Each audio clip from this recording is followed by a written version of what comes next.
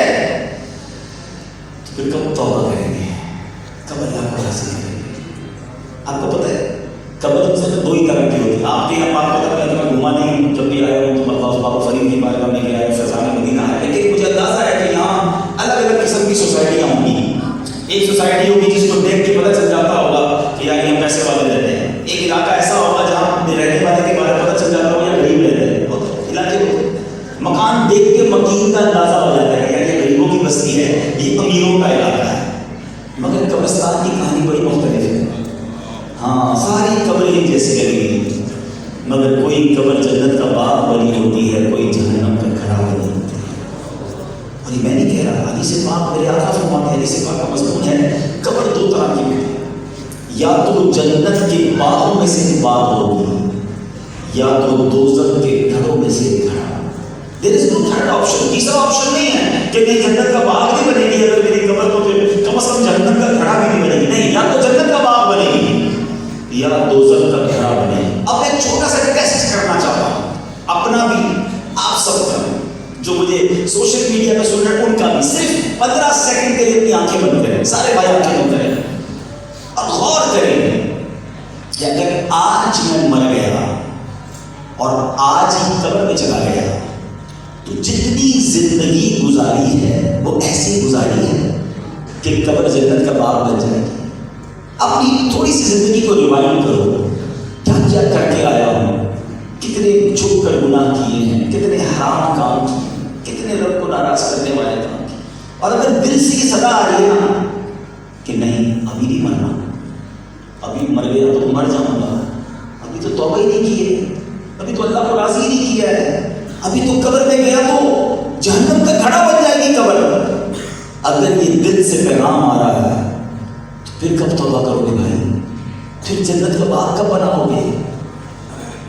یہ ہے میرا آج کا میسج کہ کر لے توبہ، رب کی رحمت ہے بڑی، قبر میں ورنہ سزا ہوگی تمہیں، ایک دن مرنا ہے آخر موت ہے، کر لے جو کرنا ہے آخر موت ہے۔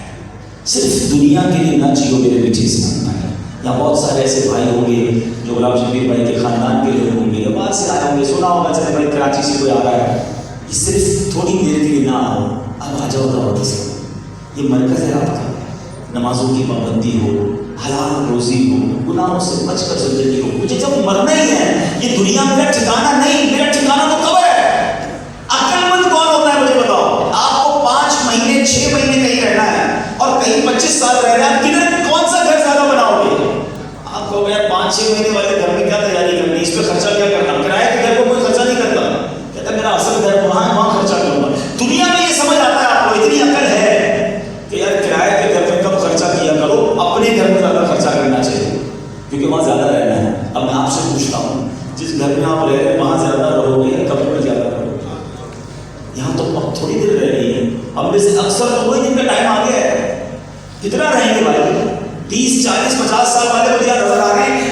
ایوریج عمر بھی اگر واقعی ایوریج عمر تک پہنچے تو بھی 60-65 میں بندہ چلا جاتا ہے، تو ہماری تو باری آ گئی ہے جانے کی، اور کتنا رہوں گا بھائی؟ جو پتا ہے کہ وہاں جانا ہے، سید اعلیٰ کہتے ہیں نا، گھر بھی جانا ہے مسافر کے نہیں، مت پہ کیا مار ہے کیا ہونا، گھر وہ ہے۔ اچھا پھر تمنا سب کو یہ ہے کہ جنت میں جانا ہے اور کام سارے جہنم والے کر رہے ہیں۔ اعلیٰ حضرت فرماتے کام زندان کے کیے اور ہمیں شوق گلزار ہے کیا ہونا ہے۔ شوق جنت کا ہے، کام جہنم والے کا ہے۔ ہائے اللہ کرے کہ یہ آج کا اجتماع میری اور آپ کی زندگی کا ٹرننگ پوائنٹ بن جائے، ہم بدل جائیں، ہم آخرت کے لیے تیاری کریں، مرنے کی تیاری کریں، قبر کی تیاری کریں۔ اور ایک بات یاد رکھنا، قبر کی تیاری، آخرت کی تیاری بیسیکلی کیا ہے؟ بیسیکلی یہ کہ اللہ راضی ہو جائے، لیکن اللہ راضی ہوگا تو قبر بھی اچھی ہو جائے گی۔ تو مجھے ایک بات، میں آپ کو مزے کی بات بتاؤں، جو بندہ اللہ کو راضی کرتا ہے کہ میری آخرت اچھی ہو جائے، اللہ پاک اس کی دنیا بھی اچھی کر دیتا ہے، کیونکہ وہ صرف آخرت کا مالک نہیں ہے نا، خالق وہ رحمانت دنیا والآخرہ ہے. جس بندے سے وہ راضی ہو جائے گا تو کیا اس کی دنیا اچھی نہیں کر دے گا؟ اس کا رزق بھی بڑھا دے گا, اس کی صحت بھی اچھی ہو جائے گی, اس کی ٹینشنیں بھی دور ہو جائیں گی.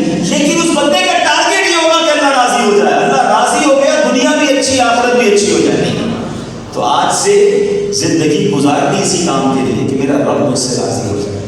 اپنے کاروبار کو چیک کرو کہ میں جو کاروبار کر رہا ہوں یہ میرے رب کو راضی کر رہا ہے یا میں حرام کما کر رب کو ناراض کر رہا ہوں. اپنی فیملی کے معاملات کو چیک کرو کہ میرے گھر باہر کے جو معاملات ہیں یہ اللہ کو راضی کرنے والے ہیں یا بے پردگی, بے حیائی اور جناب گھر میں ناچ گانے, فلمیں, ڈرامے, یہ تو سارے کام اللہ کو ناراض کرنے والے ہیں. اپنی خلوتیں, اپنی جلوتیں, اپنے کردار کو دیکھیں کہ اگر میرا رب ہی مجھ سے ناراض ہے, چاہے ساری دنیا راضی ہے, کوئی فائدہ نہیں. زندگی ایسی گزارو کہ اللہ راضی ہو جائے, اللہ کے حبیب راضی ہو جائے. سبحان اللہ. جس سے مدینے والے آقا راضی ہو گئے نا, اس سے رب بھی راضی, اس سے سب راضی ہے. اللہ کہتے ہیں نا, انہیں جانا انہیں مانا نہ رکھا غیر سے کام. ایسی زندگی گزرے گی تو پتہ کیا ہوگا, للہ الحمد میں دنیا سے مسلمان ہے. اللہ راضی, اللہ کے بندے راضی, سب ٹھیک ہو جائے. تو بہرحال آج کے اس اجتماع میں سب نیت کریں کہ آج کے بعد ہماری کوئی نماز قضا نہیں ہوگی. ایسا نہیں, ایسا نعرہ لگائیں کہ شیطان بھی ادھر سے دور بھاگ جائے. آج کے بعد ہماری کوئی نماز قضا نہیں ہوگی. فلمیں ڈرامے نہیں دیکھیں گے, گانے باجے نہیں سنیں گے, حرام روزی کے قریب بھی نہیں جائیں گے, اور انشاءاللہ اب زندگی نبی پاک کی سنتوں کے مطابق گزاریں گے. کتنی پیاری تحریک دعوت اسلامی, یقین کرو ہمیں پکڑ پکڑ کر جنت کے راستے پر لاتی ہے. دیکھو کہاں جا رہے ہو, آقا کے غلاموں, آ جاؤ نبی پاک کی سنتوں کی طرف. اپنی قبر تیار کر لو, اپنی آخرت بہتر کر لو. تو اس دعوت اسلامی سے وابستہ ہو جائیں, اجتماع میں آتے رہیں, مدنی قافلوں میں سفر کریں, مدنی چینل دیکھیں, دوسروں کو اس کی دعوت دیں. تو انشاءاللہ ایک وقت آئے گا کہ دل کا زنگ بھی دور ہو جائے گا اور ہم بھی نیک لوگوں میں شامل ہو جائیں گے. اللہ پاک ہم سب کو عمل کرنے کی توفیق عطا فرمائے. کچھ اعلانات سن لیجیے کہ ماشاءاللہ آج مکتبۃ المدینہ کا اسٹال لگا ہوا ہے اور وہاں پر کچھ کتابیں موجود ہیں. ماہنامہ فیضان مدینہ, سبحان اللہ, ہر گھر کی, ہر فیکٹری, ہر دکان کی زینت ہونی چاہیے. یہ ایسا کمال کا رسالہ ہے, مبلغین کے لیے بھی میں عرض کرتا ہوں کہ جو بیانات کرتے ہیں ہر رسالے میں کئی بیانات موجود ہیں اور اتنا مواد ہے اس کے اندر. تو یہ 1400 روپے کا رنگین شمارہ ہے اور 1000 روپے کا سادہ شمارہ. 1400 کے 12 ہر مہینے آئیں گے آپ کے گھر تک. 1000 روپے کا لیں گے تو سادہ ہوگا, کلرفل نہیں ہوگا. تو یہ وہ نیکی ہے جو کرنی چاہیے. لوگ ایک دوسرے کو مٹھائی کے ڈبے بھجوا رہے ہوتے ہیں, کسی کے گھر پہ جاؤ تو 4 ہار پہنا دیتے ہیں جو پتہ نہیں 1000-1500 کے ہو جاتے ہیں. اس کی بجائے اس کا نام لے کر اس کو 1 سال کا رسالہ بک کرا دیں, وہ بھی پڑھے گا, اس کے گھر والے بھی پڑھیں گے اور آپ کو نیکیاں ملنا شروع ہو جائیں گی. اسی طرح ماشاءاللہ یہاں پر جو مکتبۃ المدینہ پر سامان موجود ہے اس میں بڑے پیاری پیاری کتابیں ہیں. جہنم کی غذا, اللہ اکبر, یہ کتاب موجود ہے. اس میں اعظم کسے کہتے ہیں, یہ کتاب موجود ہے. دعوتوں کے بارے میں سوال جواب, اور سبحان اللہ, اے بابا فرید کے شہر والوں, مکتبۃ المدینہ پر رسالہ فیضان بابا فرید بھی موجود ہے ماشاءاللہ. تو یہ حاصل کیجیے اور اس کی برکتیں لوٹیے. اللہ پاک ہم سب کو عمل کرنے کی توفیق عطا فرمائے. صلو علی الحبیب, صلو علی الحبیب, صلی اللہ علیہ وسلم.